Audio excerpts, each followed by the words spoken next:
You're listening to this podcast, so I know you've got a curious mind. Here's a helpful fact you may not know yet. Drivers who switch and save with Progressive save over $900 on average. Pop over to Progressive.com, answer some questions, and you'll get a quick quote with discounts that are easy to come by. In fact, 99% of their auto customers earn at least one discount. Visit Progressive.com and see if you can enjoy a little cash back. Progressive Casualty Insurance Company and Affiliates. National average 12-month savings of $946 by new customers surveyed who saved with Progressive between June 2024 and May 2025. Potential savings will vary. Pepsi Prebiotic Cola in original and cherry vanilla. That Pepsi taste you love with just 30 calories and no artificial sweeteners. Pepsi Prebiotic Cola. Unbelievably Pepsi.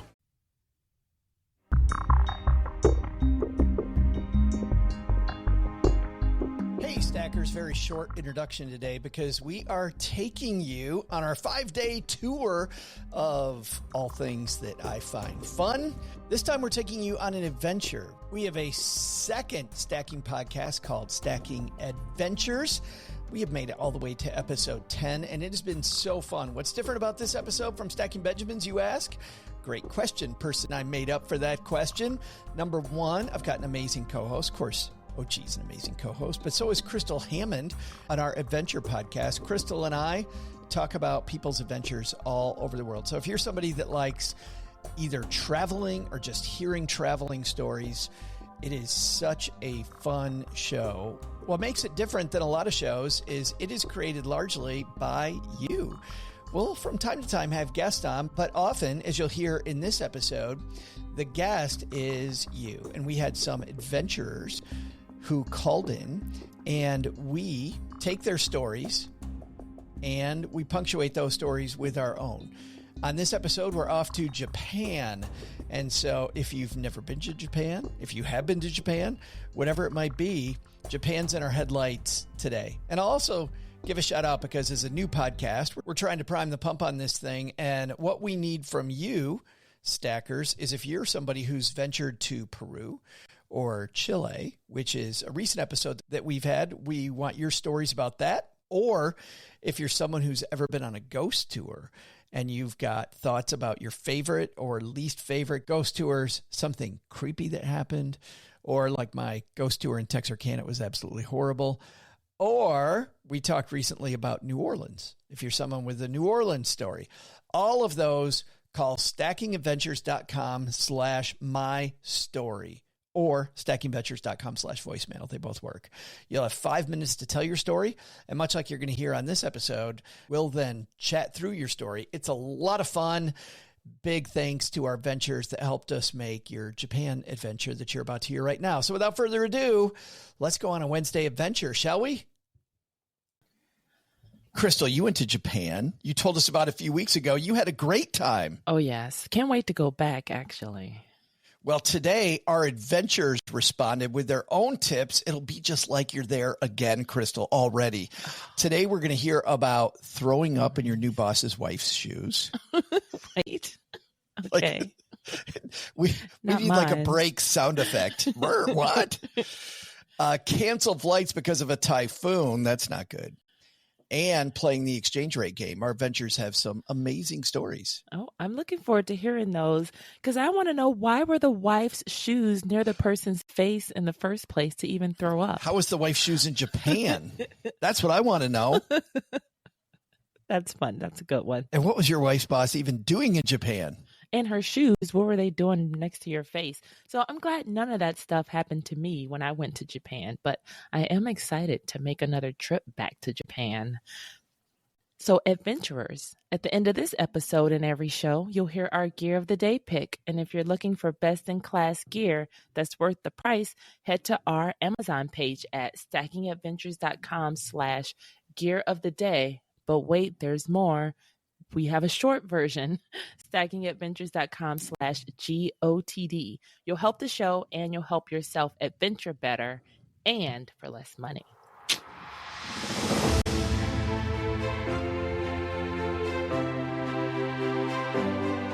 Ready for adventure? From vacation to staycation and from the mountains to the beach. This is the Stacking Adventures podcast.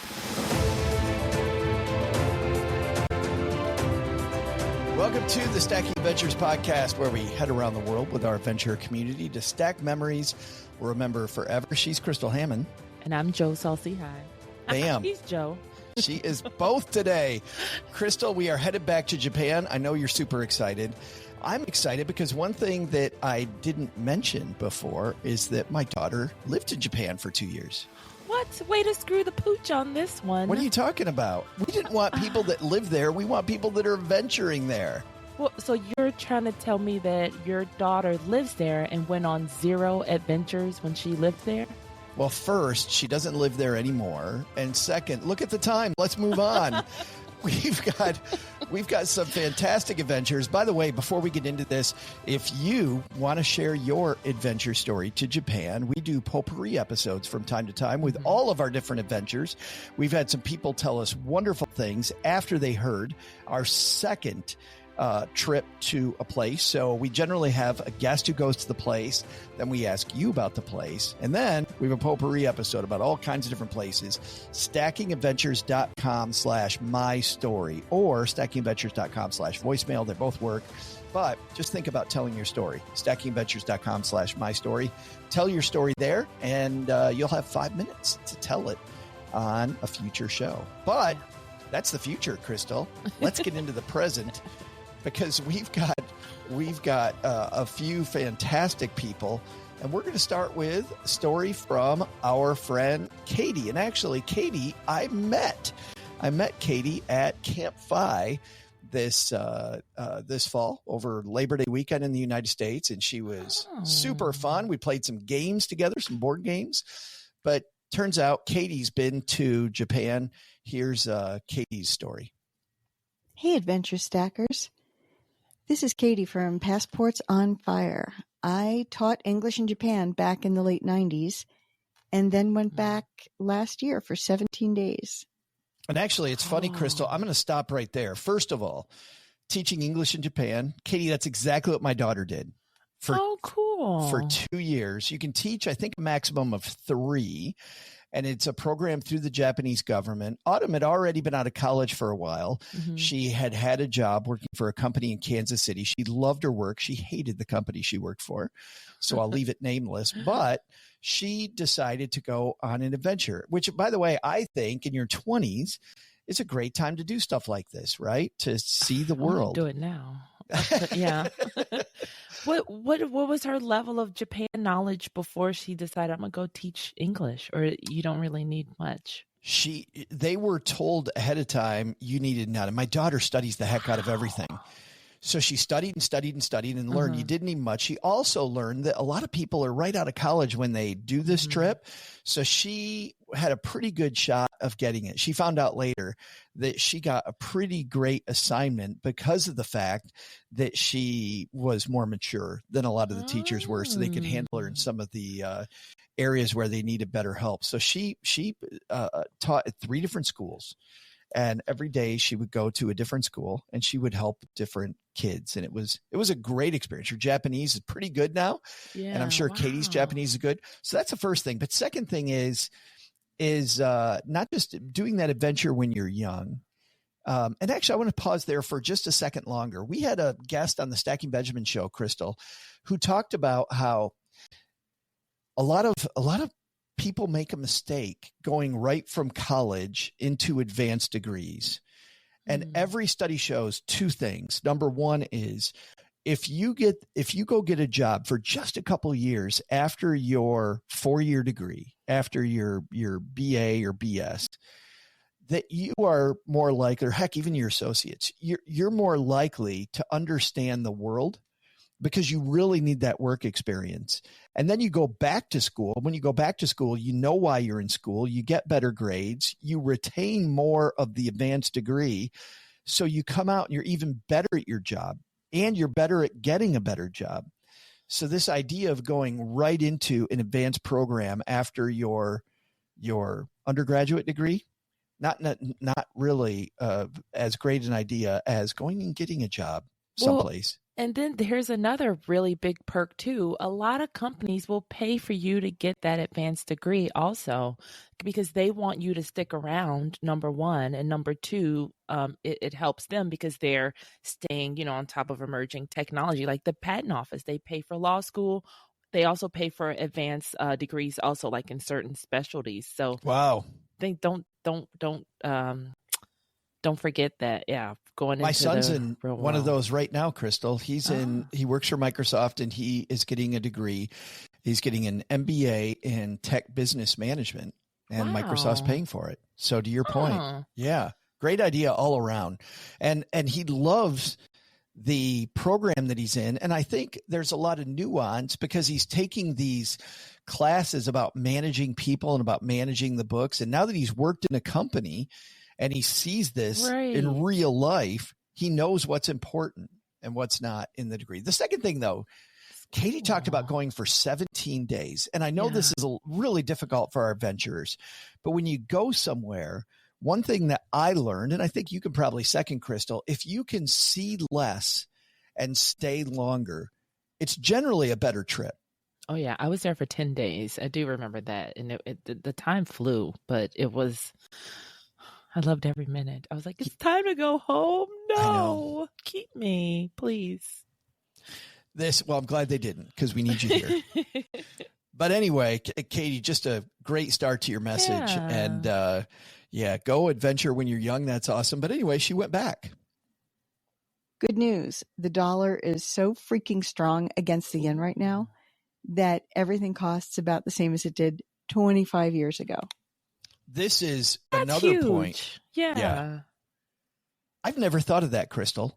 Me neither. It's like she went back in time. Because remember I can't believe it's almost so long ago, but remember when we used to talk about, being in the 50s and imagine, a loaf of bread in the 50s prices. But, now it's like knocking on 75 years ago. But like to the point 25 years ago, I cannot imagine like buying souvenirs because that's my bread and butter, buying souvenirs when I go somewhere. So I cannot imagine. 25 years ago is 1999. Ouch. But if you don't think about it too much and you go, when was 25 years ago? You go 1975. It's got to be 1975. Yeah, the 50s. Like I want to go back to 50s prices. Yeah. 50s pricing would be great. But she makes a great point.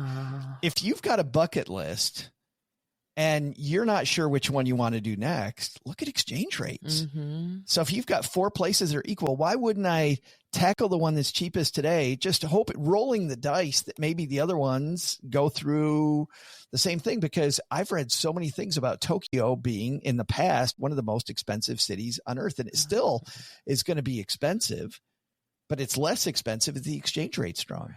Yeah, you're going to feel so powerful with that dollar. When you get it exchanged, you're like, oh, yeah. Just throwing your yen all over the place. Making it rain at the dollar store, the 100 yen store. That's what I did. You will not stop talking. The 100 yen store must be amazing. Oh my God, it is. It has different floors. One of them had 5 floors of fun. We're going to hear about another place that's not amazing in the U.S., but is amazing abroad. But I'm foreshadowing. Let's get back to Katie. So I've got some practical tips for your trip. I'll start with, don't hesitate to use public transportation. It's fast, efficient, clean, and pretty cheap for what you're getting. It's also incredibly safe, to the point where I saw the occasional little first grader traveling home from school alone on the Tokyo subway. Wow. Yep.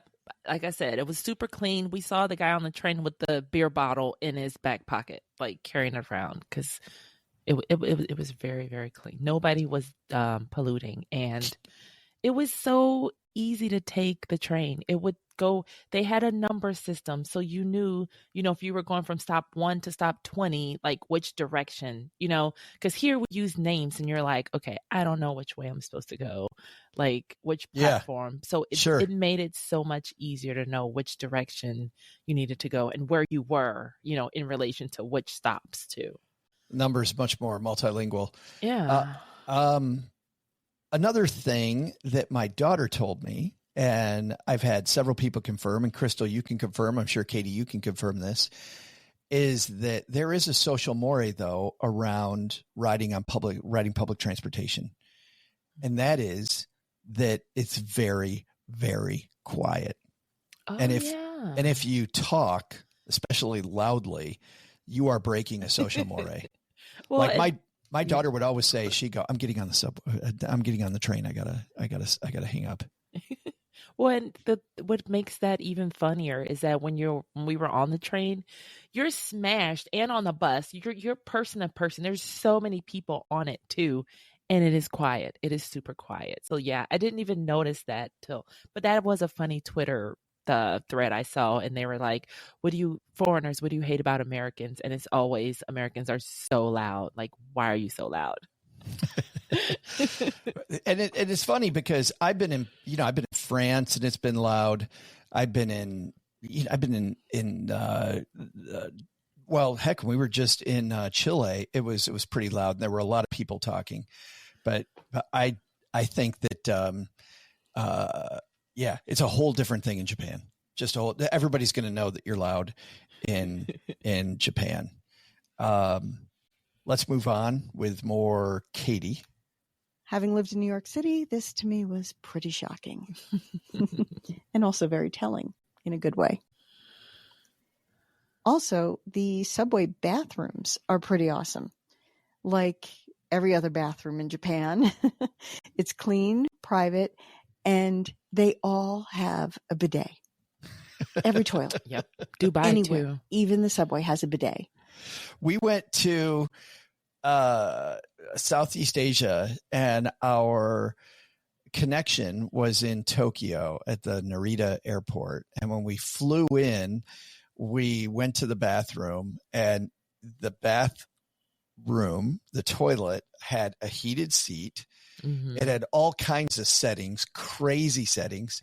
And I'd heard about this before from other podcasts and people that have been there about how crazy this is pun intended completely, how incredibly anal the Japanese are about their toilets. Oh yeah. It'll blow dry your butt. Like, it doesn't get better than that.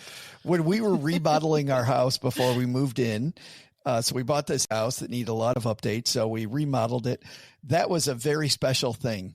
And the builder had never had anybody request a Japanese style toilet before. And Cheryl's like, nope, I want the heated seat. I want the blow dryer. I want the whole deal.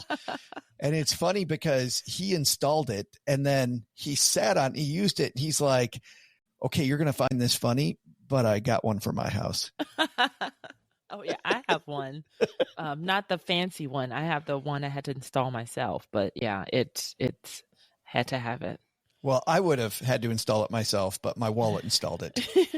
I love that. Had this guy take care of it. But if you've never been to a bathroom, I don't think you've been to a bathroom until you've been to a bathroom in Japan. Agreed. Yeah. Now, on the other side, when you're hiking in Nepal, which we'll get there at some point to that story, and you're near the end of your tour, you've also, in the opposite direction, never been in a bathroom till you've been in a bathroom hiking in Nepal. Thanks. The total opposite. Back to Katie. If you're there when it's hot, that cold spray will make life so much better in about 15 seconds. And we talked about in the past socks making your life better. Oh, yeah. Remember getting clean, putting on clean air. socks. Yeah. Grip in your the feet afternoon. with love. Yeah. Nothing better than a nice, cool spray in your Under Armour, if you know what I mean.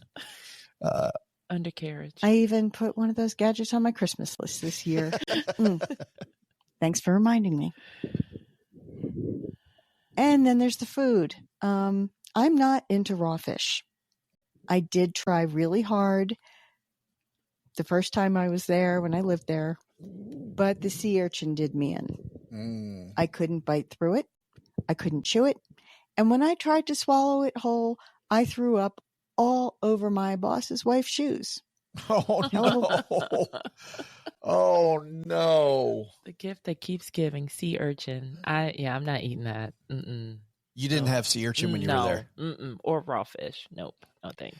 So my daughter, Autumn, this was the problem for her going to Japan, is because, as you saw, Crystal, fish is such a big part of their diet. It's plentiful, it's cheap, and because of that, It's in everything. And so she had to learn to tolerate eating some fish because she was there for so long. Right. And that was a difficult adjustment. The cool thing is now she goes to a seafood place and there are some things that she will now order. Not everything, but some things. But I think that definitely is a downside, I would think, of going to Japan from everybody I've talked to, is that seafood is ubiquitous, and at least enjoying some of it a little bit, I think, would be a part of the trip. The Kobe beef is what I was looking forward to, and it did not disappoint. Oh, I don't know what the difference is between Kobe and Wagyu beef. If only there was a place I could look that up. Right, the internet. If only I had a device in my hand both. right now. I don't know. Don't push any more buttons. Yeah, don't look anything else up. Well, hopefully, and to people that are listening to the audio this later, I deleted all that. I got crazy trying to play a clip live on YouTube. We hang out live on YouTube every Friday morning, most Friday mornings. So come join us and chat about Japan or whatever we're chatting about that week. Back to Katie. Make a first impression 2 weeks into a new job. Oh, no. Okay. Sorry for that grossness. But I've got recommendations that don't involve sushi for you. Yes. Definitely try the okonomiyaki. It's about $10 depending on what meats and seafoods you want in it. It's cooked in front of you on a hibachi, very casual, popular with the locals on lunch breaks and after work. And they tend to be their own restaurant, so it should kind of stand out from those big grills. Now, if you're with others, definitely go to an izakaya. The Japanese equate them to pubs where the main event is drinking, but it's really not. You order. There is a great series I can recommend to all of our adventurers. James May, Man in Japan, and it's on Amazon Prime. And James May, for people that don't know, he was one of the 3 hosts of Top Gear, of that British car show that was so popular for a number of years. And he is a big, very, very white guy, and he towers over people in Japan. Oh. And he starts off in northern Japan and works his way to southern Japan. And he goes to one of these places, Katie, and it's so funny how much he liked it. He goes in, there's just a few people there. He gets a drink, he gets some great food. And before long, even though he speaks a different language, everybody's trying to include him in their conversations. And he has a wonderful time with this experience. Did you go into one of these places? I don't know. I know we went to the place where you have to take off your shoes when you get in, and then when they take you to your table, it's like you sit down. Like it's not like a regular table. It's kind of you sit down in the floor, kind of. That was really cool. You sit cross-legged? Yeah. Yep. But it was really cool. It was comfy. We ate at a place like that in Nepal, and it was traditional Nepalese dining, and it was the same, super fun. It is amazing, by the way, in Nepal, of course, pretty far from Japan. I mean, relative to where we are, we look at a map, oh, it's that close, but they're way far apart. It's amazing how some of these traditions spill over into cultures, and where they end is weird. Like, how come these people sit at low tables, and then in the next, at some point in the next city, they don't do it anymore, you know? Back to Katie. Dishes off a picture menu for the table and just dive in, try everything. I think the picture menu is important. Oh, Were there picture menus most places you went? Because we had an iPad actually, so you select your language and boom, you get to really know. Yeah, that was so cool. Even on the iPad, you're like, oh, I need more ketchup. Push the ketchup button, and they'll bring it. Oh, I want another drink. Push that button. So efficient. Like the person's not bothering you, or if you need them, like, hey, give us recommendations for where to go after this. So I loved that feature. Did you get it all off the beaten path? Because it would seem to me that not all restaurants have picture menus, and if not, it could be a struggle. I think if you don't speak Japanese or read Japanese. That's the even funnier part. Their off the beaten path is way more advanced than our off the beaten path because that place looked 100 years old that had the iPad on the menus. I mean, the iPads look beat up, but it was still, even the one place we went up this old rickety, scary elevator. And when we got up there, even we had the hibachi at our table, like little Yeah. table, there was no exhaust. Best food, one of the best food I had there. So it really wasn't like their off the beaten path is so advanced. And even other stuff was still in English. Like they would have a lot of different languages. So you pretty much knew what you were getting. Sukiyaki, exotic mushrooms, salads, yakitori. Like I said, I do have fond food memories of Japan, just not the sushi. If you find yourself with extra currency on your last day, hit up a 7-Eleven and buy a bunch of random sauces and spices, candy, unidentifiable jerky. I'm a fan of the squid one.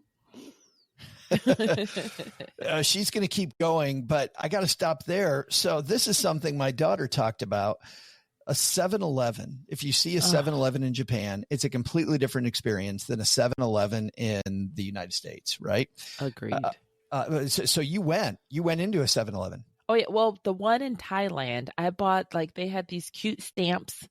Like if your change is like pennies, they'll give you the stamps because they have actually monetarily value.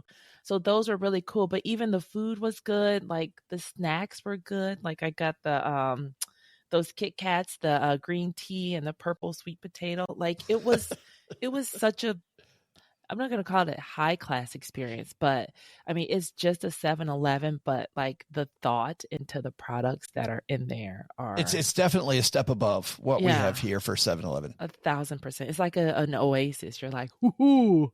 Yeah, we'd ask Autumn, so where are you going? She's like, oh, I'm out on my lunch, and I'm headed to 7-Eleven for lunch. I'm like, what are you talking about? You want a Slim Jim and a Diet Coke? And they had a lot of them too. Like, because one of the hotels in Japan, it was a 7-Eleven, like right on the way to the train. Like they're very conveniently located too. I love Katie's idea about you've got money left. Yeah. Every trip I take, I end up with a random X amount of money. And so Katie now is loading up on stuff with all the money she's got left in her pockets. You can get some stuff at the airport too, but it's more gifty than everyday stuff. Highly recommend getting the green Kit Kats. I believe it's like a matcha green tea thing. Yeah. And they were a big hit. Anyway, I tend to get items from both places. And this time I showed up at the next family gathering with a whole Fear Factor spread for people to try. I love that. It helps if they're a little tipsy, of course. Sake. Oh my God, the sake. Katie, that was an amazing call. Thank you so much for taking us on your adventure through Japan. It's absolutely fabulous. I love the idea of this echoes a great tip I got from a guy named Tony, a British man at a table in Bavaria when Cheryl and I were there. He said the gift that he brings back is a bottle of wine. And the reason he brings back a bottle of wine is because the bottle of wine is consumable. And he really likes that for this reason, that it's not another tchotchke around his house. Mm-hmm. He will have a good friend over. Crystal will have you over. We'll have dinner. And you want to hear about my trip to Bavaria, I'm sure. And instead of just telling you about it, I take out the bottle of wine I got there and we share the bottle of wine together so that you have some of the experience. I have some of the experience. I don't have a tchotchke on my shelf. And it's wonderful. And then when that goes away, now I've got room for the next experience. He goes, so I always try to bring a bottle of wine, and it doesn't matter if it's good or bad. Nobody cares. Like, right. Are you going to complain about the bad Bavarian wine I bought if you're at my house for dinner? You're not. You're going to, or maybe you will, but we'll laugh about it together. You'll go, oh my God, this sucks. I'm like, oh, imagine being there. How bad it sucked. Like, it was horrible.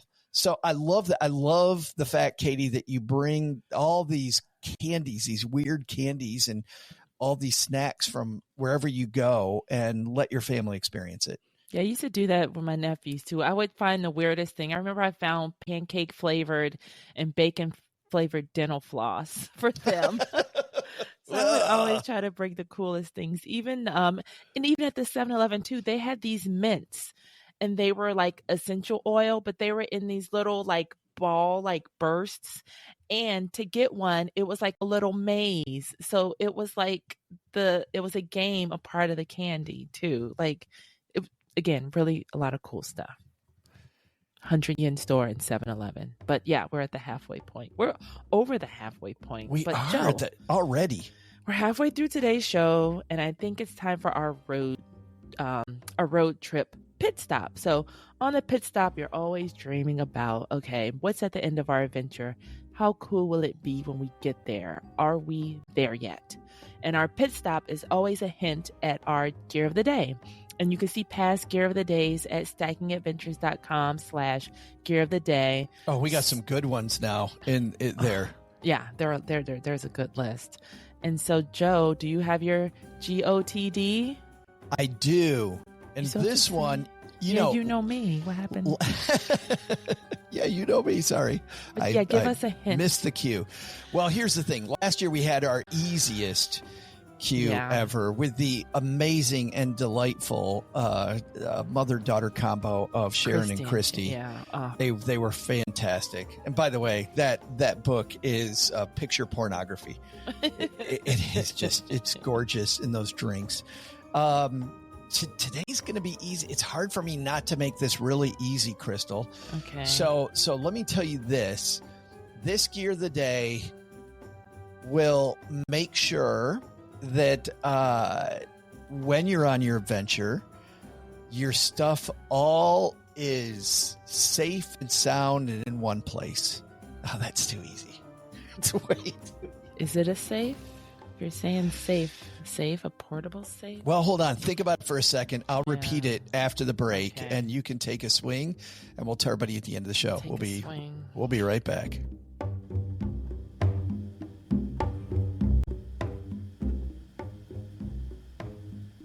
Dell PCs with Intel Inside are built for the moments you plan and the ones you don't. They're for those all-night study sessions, the moment you're working from a cafe and realize every outlet's taken, the times you're deep in your flow and can't be interrupted by an auto update. That's why Dell builds tech that adapts to you. Built with long-lasting batteries so you're not scrambling for an outlet, and built-in intelligence that makes updates around your schedule, not in the middle of it. Find technology built for the way you work at Dell.com/Dell PCs. Built for you. In business, there is no room for guesswork. Every shipment matters. Every deadline counts. And when you're trying to keep operations running smoothly, the last thing you need is uncertainty. That's why reliability is at the core of USPS Ground Advantage. From the moment your package is first scanned in, it moves through a secure nationwide network, aiding in a timely and accurate delivery. You get near real-time tracking so you can keep up with your shipments. And with affordable upfront pricing, there are no hidden fees or surprise surcharges to throw off your cost sheets. It all adds up to predictable deliveries you can depend on, because knowing your logistics are handled lets you focus on everything else, your customers, your team, and the future you're building. Visit USPS.com/Ground Advantage to start shipping with confidence. USPS Ground Advantage. We mean business. This episode is brought to you by Progressive Insurance. Do you ever think about switching insurance companies to see if you could save some cash? Progressive makes it easy. Just drop in some details about yourself and see if you're eligible to save money when you bundle your home and auto policies. The process only takes minutes, and it could mean hundreds more in your pocket. Visit Progressive.com after this episode to see if you could save. Progressive Casualty Insurance Company and Affiliates. Potential savings will vary. Not available in all states. Well, Crystal, have you given it some thought? Well, yeah, you said keep your stuff safe, so I would think it's a safe or a man purse or a fanny pack. Maybe a fanny pack. Do I? Kind of that says a lot pack. about what you think Yeah. about me. Thinking this guy looks like he wears a fanny pack. Yeah, you give fanny pack vibes. Nice. Good. High pants and a fanny pack. Dad bod jeans. Yes. Yeah, up thanks. to the neck.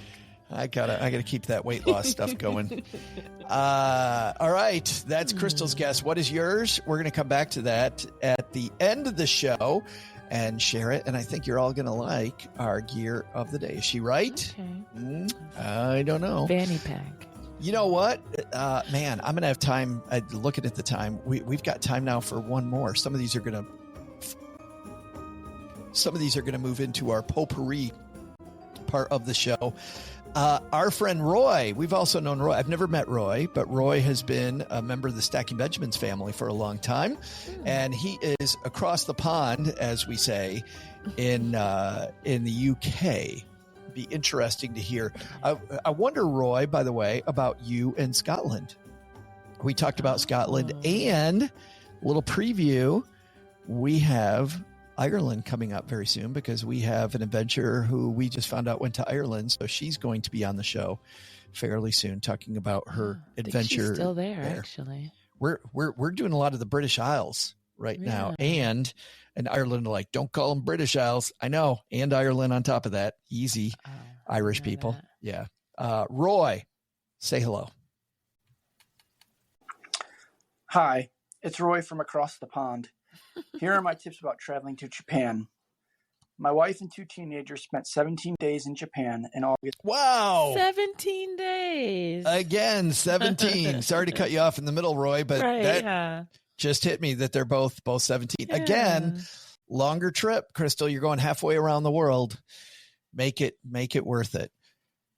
14 days, if you go Friday to Friday, that's 14. So 15, 16 is the weekend. So 16 for a lot of people they can do just with 2 weeks time off. 17, one more day. That's when it I think starts to get tough for a lot of people. But anyway, sorry, Roy. Back to Roy in the middle of the sentence.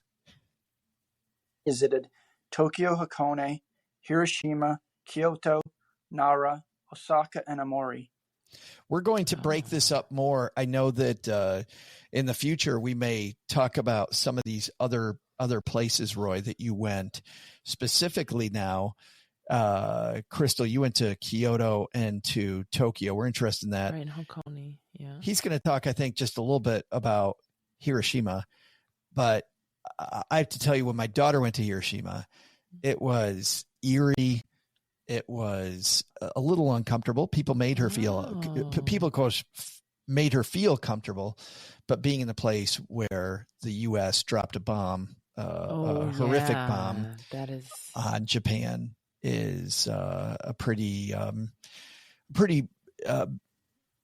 moving, right, horrifying, thoughtful place to be, among a lot of other obvious emotions. But anyway, Roy, back to you. At least 2 weeks in Japan to see the major attractions and get a proper feel for Japan. Plan as much as you can in advance, but don't try to fit in too much in one day.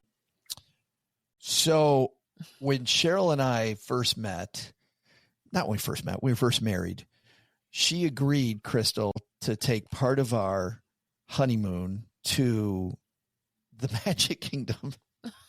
Because Disney, okay. Because one of us loves Disney a little bit, right? So she's like, okay, much. We can go there for part of it. So we went, and back then I would do these touring plans. You can still find them online, where it's how do you make the most? There's so much to see. How do you make the most out of it? And I had this whole plan of, okay, we're going to go. The average person goes clockwise, we're going to go counterclockwise, and then we're going to hit this, we're going to hit this, we're going to hit this, we're going to hit this, we're going to hit this. And these are the general times when these attractions are filling up. And Crystal, I tried really hard inadvertently to ruin the trip. Like it absolutely, Cheryl, after 2 days of it, she's like, I'm exhausted and this sucks. And so the third day we didn't have any plan. And I got to tell you, Roy, 100%, a big mistake people make, not just at Disney, but just on trips. Generally now we have a few highlights we want to hit, and that's That's it. If I go here and I go here and I go here, and I know we can easily cover that in half a day. If we hurry, we can cover it in half a day. We'll leave the other half of the day for serendipity. It's so much better. You traveled. You've talked before, Crystal, about traveling with somebody. What, they had like 15-minute increments or something? Well, it was a spreadsheet of activities. So that was exhausting. And you also be careful of prepaying for things because so it was a spreadsheet of activities. We prepaid for everything. And so at one point of the trip, because it was Hawaii, one of the boat trips, I got so sick. I was like, no more boats. So I found a friend who lived there. I was like, hey, you could go parasailing for me. I already prepaid, but I was like, I cannot get on another boat because, those are big waves out there. And we did so many activities. So be wary of, too many activities planned and prepaying for those because I was not anticipating, because that's something you can't plan for, because I've never been sick on a boat, but Hawaiian waves are another level. And I don't know how long I was there, but this was after like the 10th, I want to say, activity where I was like, okay, no more boats. I'm done. Yeah. And there is something to be said on some days during your vacation. If you've got an Airbnb, a nice hotel, you're in a nice neighborhood, just wandering around the area, it's not a tourist attraction as much as it's just seeing how the locals live a little bit, or relaxing in the beautiful hotel room you're in. There's something to be said for that. So, Roy, I really like that advice, no matter. Yeah, I like that too. Make reservations for the popular items and your must-see attractions. If you plan to travel between major cities or long distances, get the JR Pass and upgrade to the green car. Having the green car upgrade saved our sushi when we had a domestic flight canceled due to a typhoon, and reservations were required for all of the bullet trains. The green car pass allows you to reserve all of your bullet trains and is so much more comfortable. Avoid August. Well, before we get to Roy's August advice here and avoiding that, the train system, again, when you hear one person say something, it's a big deal. You hear a lot of people say it. The train system, a must. And I love this. I love this green pass advice. Crystal, do you have the green pass? No, but the bullet train was like being on a roller coaster. Like that was one of the coolest experiences of my life, was being on that bullet train. When we were in France, we got involved inadvertently in a train strike. And the good news was we had first class tickets, which didn't give us a guaranteed seat, but it did get us into the first class area. We actually squatted in some seats, hoping like hell that nobody would show up. Like the baseball games, the closer seats. Yes. Yeah. Hoping the real people wouldn't show up. And the good news is they didn't. And the bad news is this train, because so many trains were canceled, filled up with people. There were people standing, and I think I mentioned this on a prior show. We had this happen in the UK where we stood between London and, in the US we call it Birmingham, but it's like Birmingham. But between these two cities, I had to stand for like 2 hours because there was nothing. I don't remember how far it is. People in the UK screaming at me, it's not that far, or it's farther, whatever. I had to stand for a long time. And people were standing in the aisles, and nobody came for these seats, thank goodness. But because I had a first class ticket, I was able to get into the first class area, had a nice wide seat. And even on the ground, there was a little more room. 25 plus every day. Be prepared to walk 10 plus miles a day.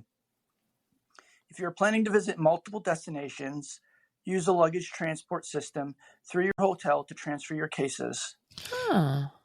We were planning to go, Roy, and COVID hit. We were planning to go visit my daughter. We never made it there because of COVID, but we had arranged this. We got that same advice, Crystal, that the hotels in Japan have these luggage transfer systems, and you could just make it real easy on yourself. Go hit the heights between place A and place B. Don't worry about your luggage. Your luggage will show up at the next hotel because you have this transportation system. Well, with the tour that I was on, I didn't realize it, but yeah, they took care of all the luggage. Oh, sure. That makes sense now. Like, that's the upside of doing a tour as well. But Italy, I did take the train from Venice to Milan, and yeah, you take your own stuff. But that train ride was nice too. Also, on the walking part, a lot of us don't get in the steps that we need to get in. It's why, speaking of Disney, you'll see so many frustrated people around 4:00 at Disney, because you're like, oh, I'm just going to walk over to Adventureland. Then I'm going to go over to this land. Then go over to this. You're not used to walking 25,000 steps a day. So before these vacations, get walking. My mom does not walk a ton, and she's going to be going on a Christmas cruise with us next December, not this December, but next December. My sister and I are already telling her, we're like, Mom, you got to get out and get walking. Oh, you got to get out and get walking, just because you're going to really enjoy it, but you don't want to be in the middle of a Christmas market. Your feet hurt like hell. Your legs are screaming, and you can't enjoy how beautiful it is around you. So whenever we're around Mom, we're taking her out on walks. Oh, good idea. To get her ready and up to some steps, because Mom not getting enough steps. And we'd hate to leave you behind. Yeah, that's right. Sorry, Mom. Well, and the good news about my mom too, and she's already said this, she's like, there are times when I'll just stay on the boat and I'll enjoy the boat, which is, again, that's perfectly fine. But she's there for some. She wants to get some of this Christmas market atmosphere, so go do it. All right, back to Roy. Buy Apple AirTags for peace of mind to track your luggage. It's a great idea. Yeah. The Apple AirTags. We cut this out of the non-live version of this, but Cheryl came in looking for her phone. And so we had to pause. We're like, we need an AirTag for Cheryl's phone. I got that for my wallet for the same reason, Roy. But the AirTags, good idea. You'll know where your stuff is. Get up early to beat the crowds at major tourist sites. We got to Nara and Fushimi Inari Shrine around 8 a.m. and pretty much had them to ourselves. But by 9 a.m., it was packed. I love that. We did this in Peru, and it was actually our tour guides that said this. They said, here's our day plan. And I think this is a great day plan wherever you go. Get up early, get it done, and when the crowds roll in, take your afternoon nap, go to a park, go to someplace relaxing, read your book because you're on vacation. Like, get up, do the touristy stuff fast. You'll do it so much quicker, Crystal. Oh, yeah, priceless. When I was in Dubai, the Dubai Mall has a ski resort in the mall. Like, of course it does. You can go to the desert and the ski in the same day, which is what we did in Dubai. And that was my thought. I was like, we're going to get there right when they open, before the parents, rustle all the kids together and, all that. And so we had done every single adventure in the park. And as we were finishing up the last one, like the line to come in and like all the attractions that we passed, like it was unbearable. There were just so many people. And I was like, see, you got to get up and out before, because all the people are awake. And no. It is such great advice, Roy. You can get so much more done. And frankly, the stuff you get done, Crystal, you also enjoy it more because it's just not a mob scene. Yep. Agreed. Food is amazing and reasonably priced. Combini food from Lawson's or 7-Eleven is a must try and will surprise you how good it is. How about that? Another vote for 7-Eleven. Yep. That's so funny. The convenience store experience is top so tier. good. It's top tier. Here's what's frustrating to me with going abroad with picky eaters. And this is a great lesson I learned from Tony Bourdain, because while I'm not a picky eater, I kind of like to know what I'm eating. And if it's new or strange or different, like anybody, I'm like, I don't know. And Tony Bourdain had this great line, which was, and for people who don't know Tony Bourdain, he was a famous chef and did all kinds of shows, TV shows. He had a wonderful book, Kitchen Confidential, another one where he was going around the world trying different foods. But this Tony Bourdain line, Crystal, was, people say your body's a temple. He's like, when it comes to food and different foods around the world, your body's not a temple, it's a play toy. Like, feed it different things, experiment, just see what it's like. What is the worst thing that happens? You don't like it, right? And can you live through, I don't like it? The answer is yes. So, and I know this is hard to do with kids, but that got through my head. And now somebody's like, you want to try the thing? We're in Japan. You want to try, we're in Vietnam. Why don't I use a place I've been? We're in Vietnam. You want to try this thing that looks absolutely gross? Yes, I do want to try it. And then I figured out that it was actually pretty good. Or in some cases, It was gross. Yeah, no, I love that too because I have a challenge. I can even send you if you want my little checklist. So I'm reading a book and they recommended, 30 different plants per month, no, per week. And I've been adding 5, so I'm up to 40. And when I go to the farmer's Plants. market, yeah, and everything counts like rice, grains, fruits, vegetables, like stuff that grows. That you're eating, you mean? Yeah, you have to eat something that grows. Try to get 30 different ones per week in your food. So when I try to find something new at the farmer's market once a week or once a month, and it's adding to my ecosystem of stuff that I'm trying. Because I've tried purple. Didn't even know they made purple bell peppers. Like they come in purple. Garlic grows purple too. So I've been trying some cool stuff. Yeah, that's awesome. Back to Roy. Yeah, get an eSIM for your phone. Google Maps was great to use when navigating. Bring a phone charging pack. I read a lot of tips prior to going to Japan saying Japan was not credit card friendly, but I didn't find this to be the case. Did you find it to be credit card friendly? Yeah. That's like the universal language. They split your checks, like they do everything like the same. If you do need yen, go to a 7-Eleven. Asakusa Sumo Show was a great time. Hiroshima was surreal to visit. Nintendo Land at Universal Studios is worth the hype. Eat your way through Nishiki Market. And Japan is one of the nicest places to visit that has some of the kindest people. Japan is a once-in-a-lifetime trip unless you love it as much as we did. I can't wait to go back. Sayonara and happy traveling. Sayonara. Yeah, I'm already planning another trip back. Thank you, Roy, for that wonderful call. A couple things there. He talked about Nintendo Land. Did you go to Nintendo Land? No, I saw a Sega Genesis. It was really cool. They had a store in one of the areas, but no, I didn't. I've also heard, speaking of theme parks, that Disney Seas is the best. If you're a Disney fan, like I am, Disney Seas is the pinnacle of all Disney theme parks.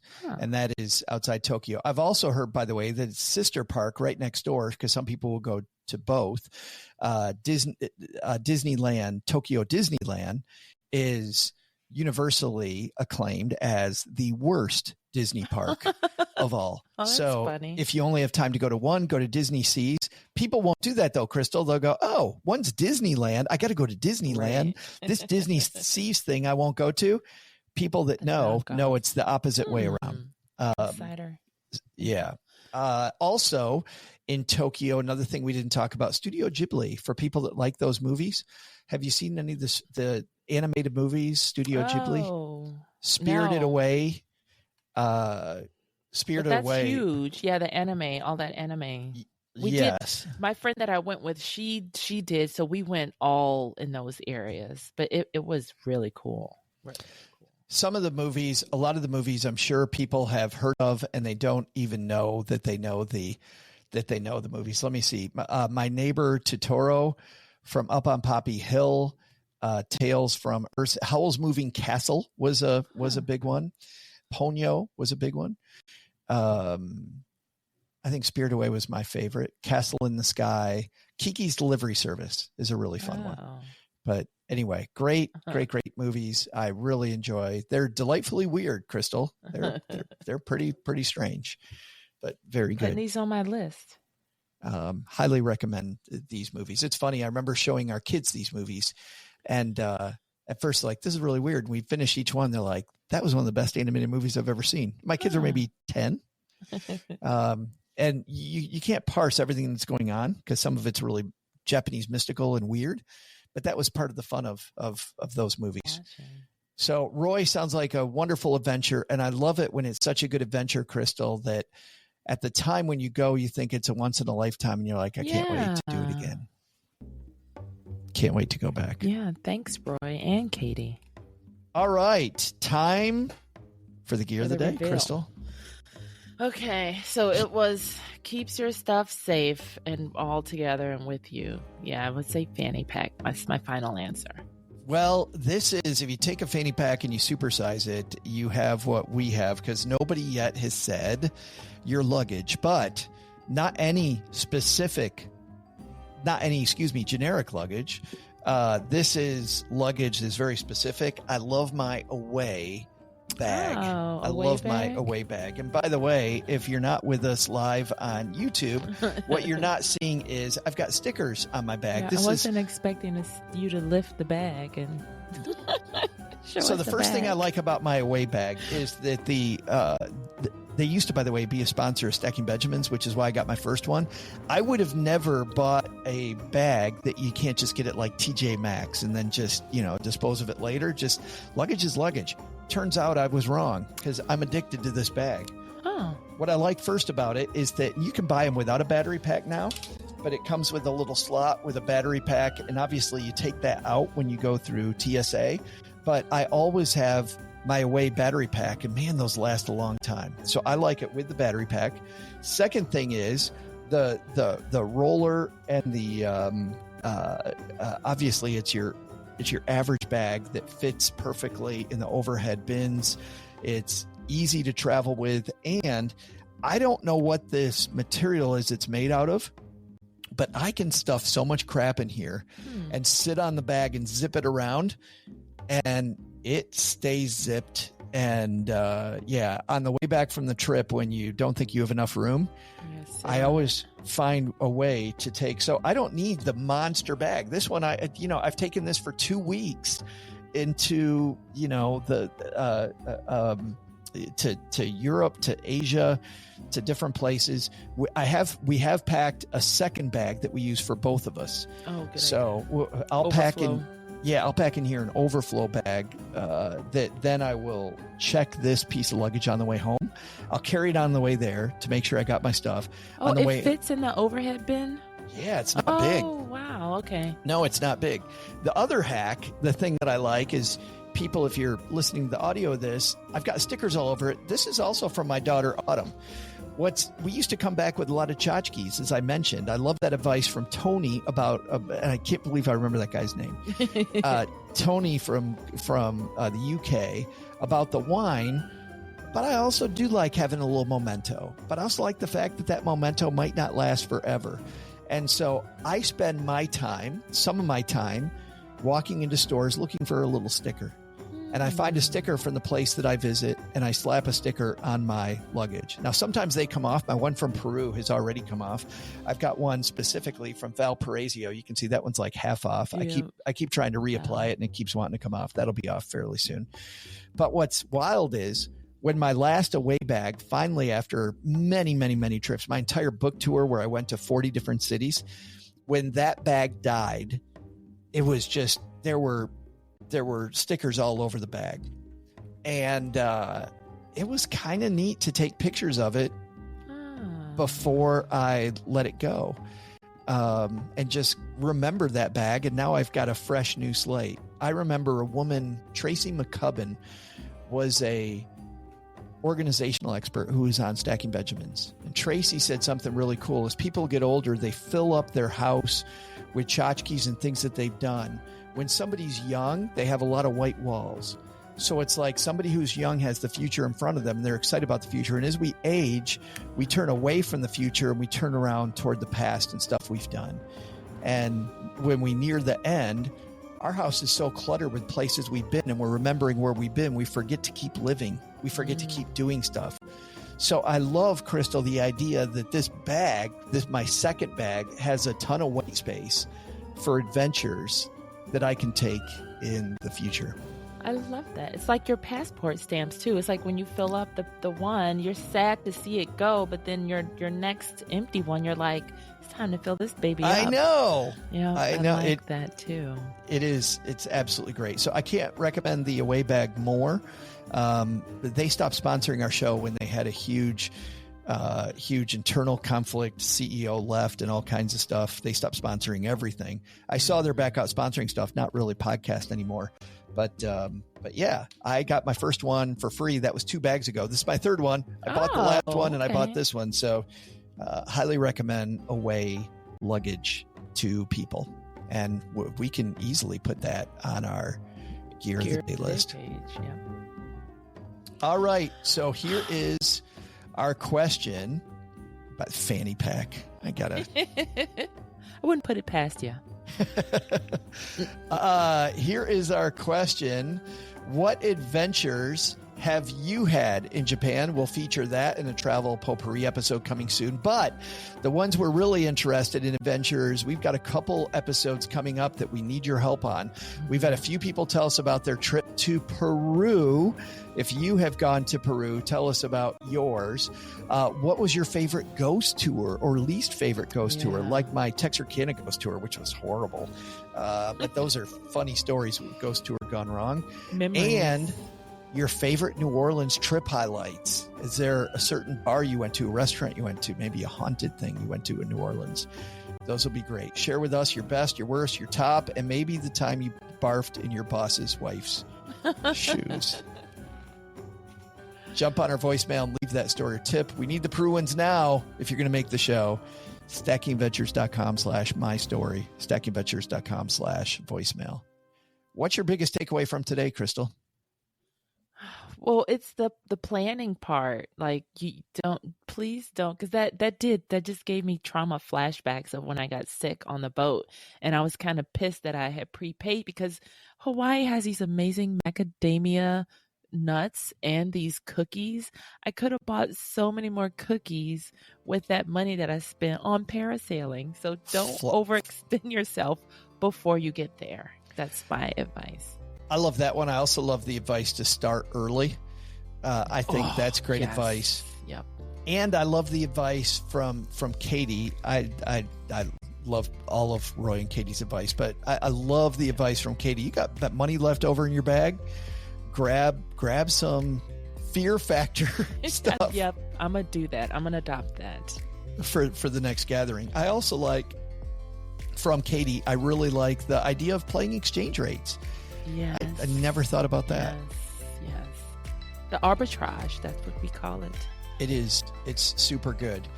Well, that's going to end it for today, adventures. This is the part I hate, saying goodbye. Next week is our greatest hits week. This show's too young to have greatest hits, but we're going to go back into the Stacking Benjamins archive and play a wonderful interview I did that taught me a lot about adventuring. A guy named Joseph Rosendo has a it's won a ton of awards. His show, Kaleidoscope, has won a bunch of travel awards and a bunch of best television awards. We're going to hear Joseph Rosendo's time on the Stacking Benjamin show, his interview from there next week. And then in 2 weeks, when we're back, we head to Ireland, Crystal. Ireland, mate. It's going to be... No, that's not right. I don't think so. I'm going to wear my Kiss Me I'm Irish pants again. Perfect. Well, on that note, she is Crystal. And I'm Joe. Just kidding. He's Joe. We'll see you next time, everybody. Thanks, you guys.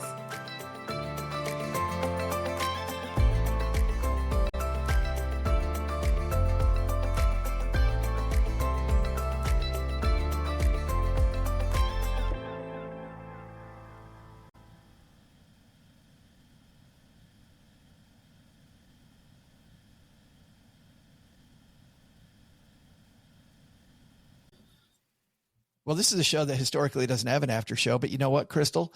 I always forget to look at the comments. Thanks. Appreciate while we're that. Recording. Graham is with us. Graham says, good morning. I saw a YouTube short comparing the cost of going to Disney in Japan to Disney World from Canada. Surprise. With flights, Japan is cheaper. So Graham hitting up that exchange rate. Exchange rate. Aaron is with us. He says, this is maybe more general vacation planning question. I tend to want to plan every day of our vacation. My wife likes to go with less planning and let things be a bit more spontaneous. Aaron, if you hung out with us, you heard that in the show. Yeah, because I think there's a great midway. Yeah. Aaron, please call in and tell us about the times that it worked well and the times that it backfired and that you were told, I told you so. Yeah, please. Because if you hung out with us today, you saw this is the way we make the show. It is user community content, which makes it super fun for us. And I think for you, I listen to a few travel shows. Those are always my favorite ones. So as they say with anything, take what you like and pay homage to it and make it your own. Andrew also says, I also feel like it'll end up being, what do you want to do? I don't know. What do you want to do? Oh, both people going. You hang up. No, you hang up. You hang up. Seems to me like it's best to have a balanced amount of both. What are your thoughts? Cheryl and I vote. So Cheryl's the planner for most vacations. I generally have 2 or 3 things that I really, really want to do. And so she makes sure that we do the 2 or 3 things that I want to do. In those vacations. And she knows the stuff that I really like. I like going to, that's good. I like picking out a good restaurant or two. If we go to Tokyo, I'm going to want to go to Disney Seas, right? I also don't want to overplan the day. I've become the stickler on that one going, no, I was the overplanner. And now I'm the exact opposite. I'm like, less is better. Please God, let me just read by the pool for a while. That will be great. But yeah, I'm a little bipolar on that. I don't know. I guess it depends. Sometimes I'm chameleon crystal. I don't care. Whatever you want to do, let's do it. And then sometimes I'm like, all right, I'm in the mood for this. But if it's someone's birthday, you have to do what they want to do. Like they are in charge for the whole day. It's like, I can't complain. This is where you want to go. Fine. But I mean, but a lot of times that ends up being serendipity for you. Like you all of a sudden go, wow, I didn't think I'd like this. Yeah, 100%. So yeah, laissez-faire. All right. Thanks for the comments, everybody.